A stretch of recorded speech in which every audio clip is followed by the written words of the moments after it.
আজকে লাইভে আসা। বীরভূম রামপুরহাট থানার অন্তর্গত নিখোঁজ 20 দিন পর বস্তাবন্দি 3 টুকরো দেহ উদ্ধার আদিবাসী ছাত্রী। শরীরের নিচের অংশ এখনো পর্যন্ত উদ্ধার হয়নি। এই ঘটনা এক শিক্ষক গ্রেপ্তার করেছেন পুলিশ। বুধবার ঘটনার প্রতিবাদের আদিবাসী বীরভূম রামপুরহাট থানা অন্তর্গত তুমুল বিক্ষোভ দেখায় ছাত্রী পরিবারের অভিযোগ, মেয়েকে ধর্ষণ করে খুন করা হয়েছে। মেয়েটির বিয়ের প্রস্তাবও দিয়েছিল ধৃত শিক্ষক। সন্তোষ শ্রেণীর ছাত্রী ছিল এবং বাড়ি রামপুরহাট থানার অন্তর্গত একটি গ্রামে।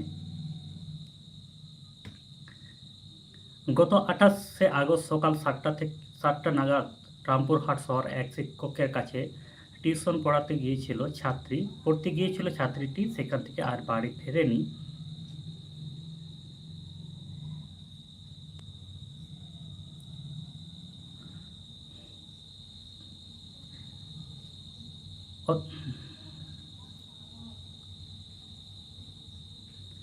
তারপর থেকে